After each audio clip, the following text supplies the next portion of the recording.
흥국생명 사태는 여러분들 잘 아시지요. 쉽게 말하면 외화 표시로 신종자본정권 5억 달러를 발행을 했는데 그게 만기가 돌아온 거예요.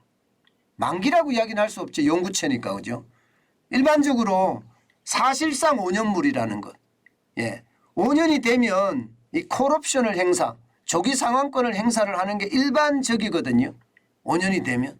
그런데 이 콜옵션, 조기 상환권을 행사하지 않았습니다.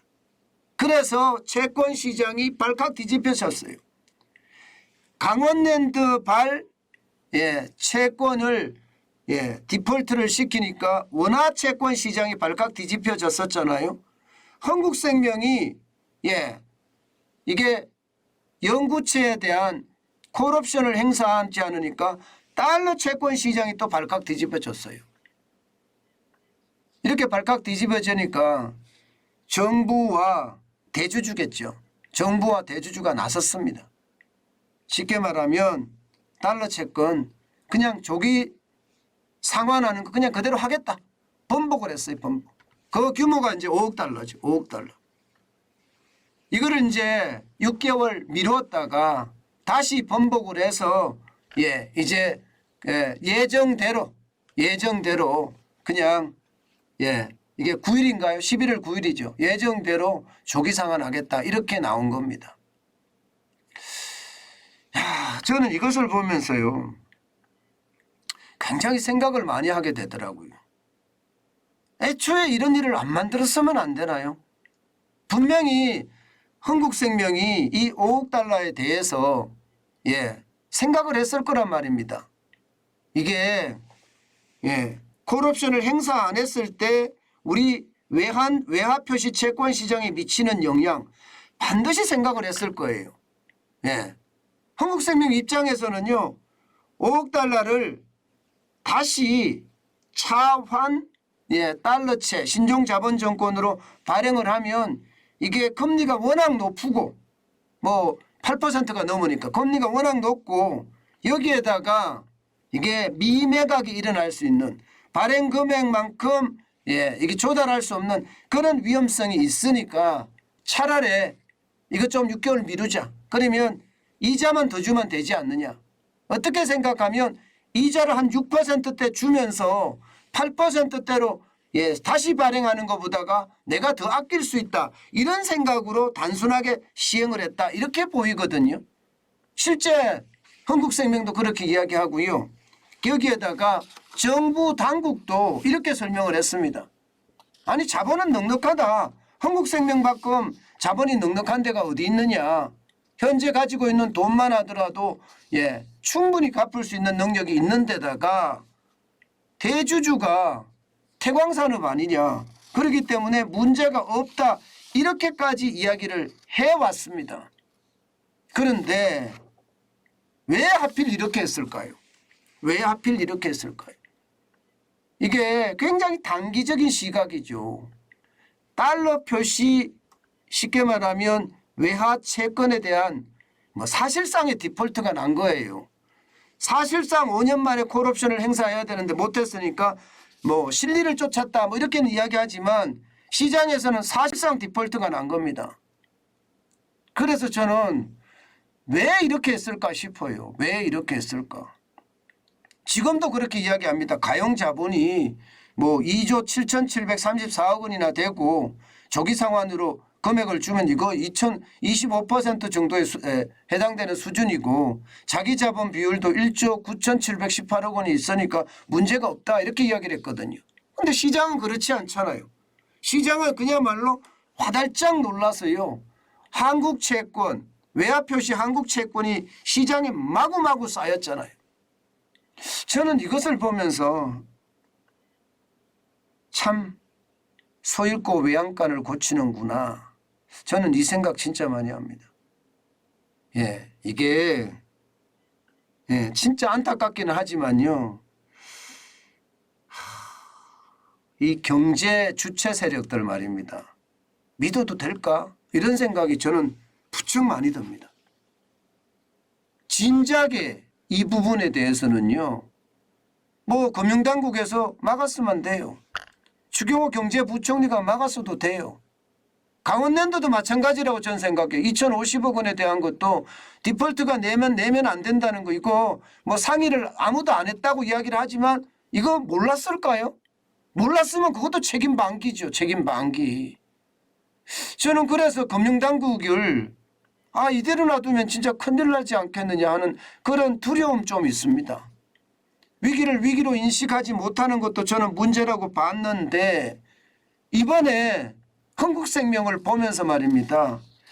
과연 우리 금융당국을 계속 믿을 수 있을까? 과연 우리 경제팀을 계속 믿을 수 있을까? 이런 의구심이 당연히 들 수밖에 없더라고요. 당연히. 물론 이 해결책도 금융당국에서 지금 마련했다 뭐 이렇게 이야기합니다. 금융감독원에서 주말에 밤을 새가면서 일을 했대요. 그래서 이 5억 달러를 이게 쉽게 말하면 상환하는 그런 프로그램을 만들었다고 하는데, 그 상환 프로그램도 보면 말입니다. 여러분 보세요.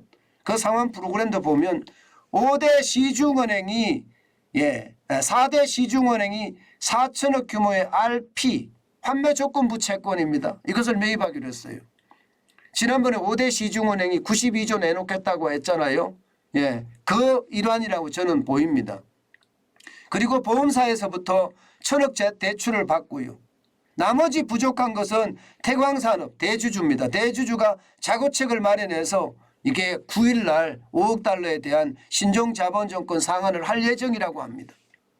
진작에 이랬으면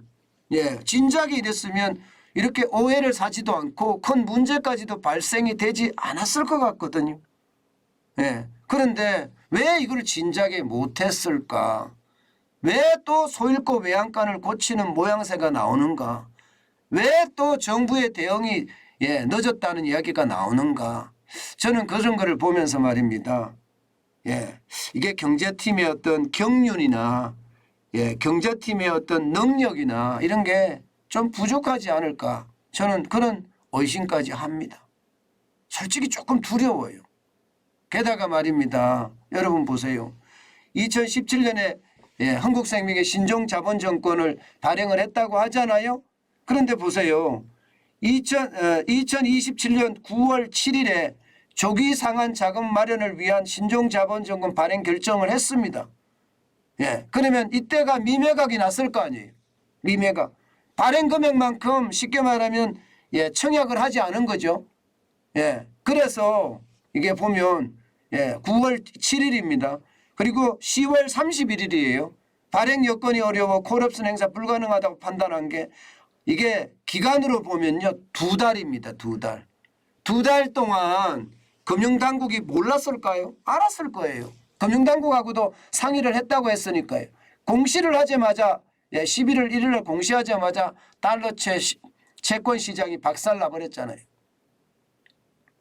저는 상황 판단이 뭐라 그럴까, 아직 위기를 위기로 인식하지 못하고 있는 것 아닌가. 이거 위기를 인식했다면 신종자본증권 특히 달러채, 영구채에 대한 것은 문제가 있다. 이거 바로 인식했었어야 돼요. 그런데 그 인식 못하고 지금 문제가 더 키워진 것은 아닐까. 저는 그런 생각도 많이 해봅니다. 문제는 앞으로 이게 발행될 수 있는 문제예요. 자, 하나생명도요 10억 달러 규모가 있습니다.